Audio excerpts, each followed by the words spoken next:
अस्सलाम वालेकुम। आप लोग सब कैसे? उम्मीद करती हूँ सब खैर खैरियत से होंगे। आज हम बना रहे हैं आपके लिए टर्किश गोश्त, जो कि बहुत ही इजी तरीके से हम बनाएंगे और बहुत ही मज़ेदार है। सेम इसी तरह बनता है जैसे हम पठान लोग बनाते हैं ना, चरकड़ गोशा, बिल्कुल सेम उसी तरह ही बनता है ये।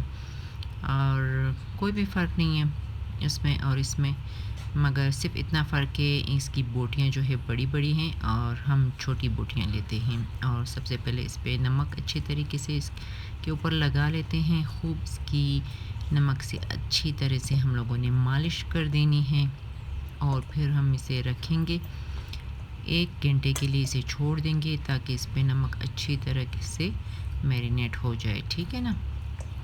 और अगर आपके यहाँ मेहमान आए, आप इस तरह का गोश्त इनको बना के दें तो वो वाह वाह करेंगे आपकी कि क्या मज़ेदार गोश्त बनाया हुआ है। आप ज़रूर इसे ट्राई करना, ज़रूर बनाना।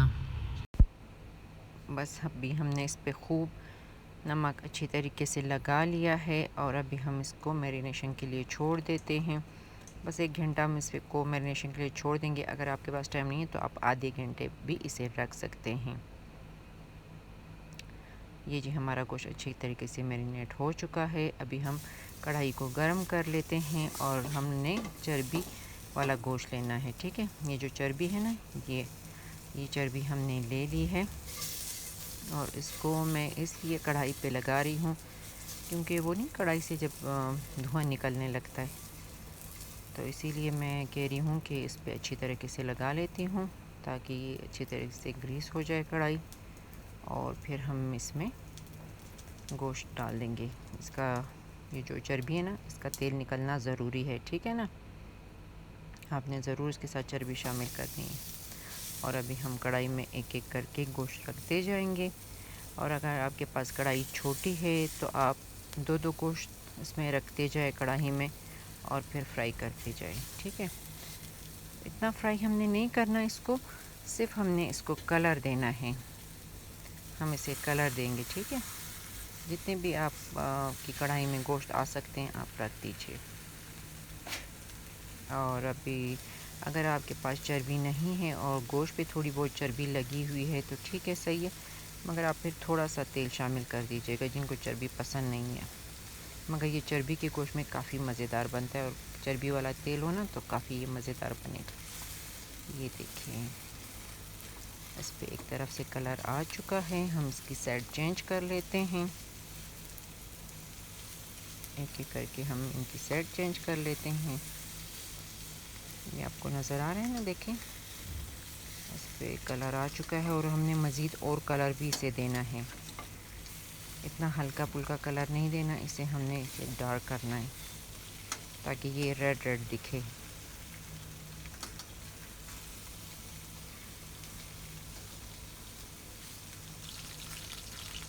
ये देखिए, ये अच्छी तरीके से इस पे कलर आ चुका है और ये बिल्कुल पका अभी तक नहीं है। इस पे हमने सिर्फ़ और सिर्फ कलर देना था, ठीक है। और अभी ये कलर इस पे आ चुका है। अभी हम इनको निकाल लेते हैं कढ़ाई में से, दूसरे देगचे में हम इसे रख देंगे क्योंकि हमने बाकी से वो देगचे में ही पकाना है। ये देखिए, बाकी मैंने सारा देगचे में रख दिया है। और अभी मैं कढ़ाई में जो ये जो है ना, इसका तेल बाकी रह गया है और इसमें जायका है ना, तो अभी हम इसमें 2 गिलास पानी शामिल कर दिया है हमने। और ये पानी हम वापस गोश्त में ही शामिल करेंगे। अभी थोड़ी देर में इसे गर्म कर लेती हूँ ताकि इसका जायका अच्छी तरीके से इसमें निकल आए।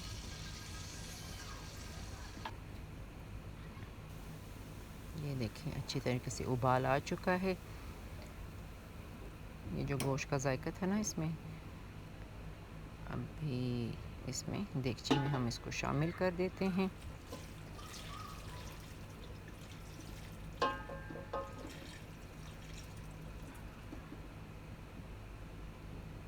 अभी हमने सारा जो पानी हमने 2 गिलास भर के डाला था वो सारा इसमें शामिल कर दिया है। थोड़ा सा पानी हम और शामिल कर देते हैं और फिर हम इसमें भी तेल भी शामिल करेंगे।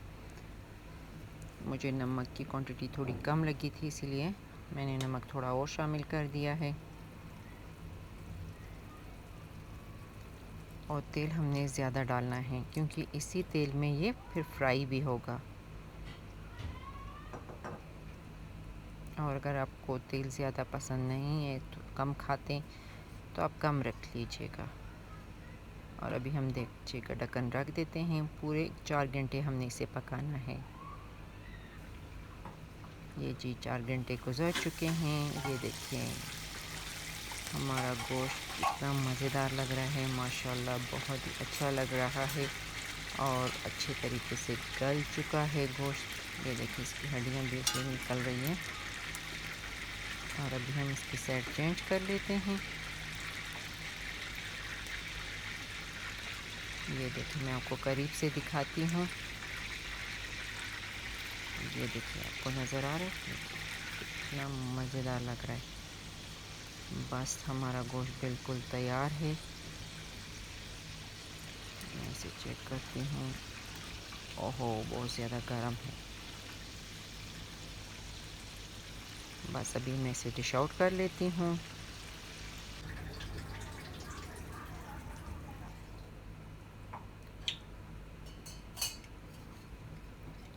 एक एक करके हम इसको प्लेटर में रखते जाएंगे।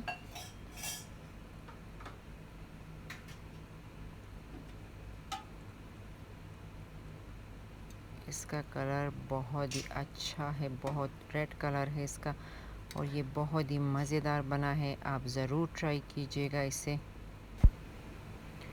ये देखिए माशाल्लाह कितना अच्छा लग रहा है और कितना मज़ेदार है। आप भी ज़रूर ट्राई कीजिएगा और मुझे कमेंट्स में बताइएगा कि आपको ये टर्किश गोश्त कैसा लगा। और दुआ में याद रखिएगा। इंशाल्लाह एक और रेसिपी के साथ फिर हाज़िर होंगी। जब तक के लिए अल्लाह हाफ़िज़।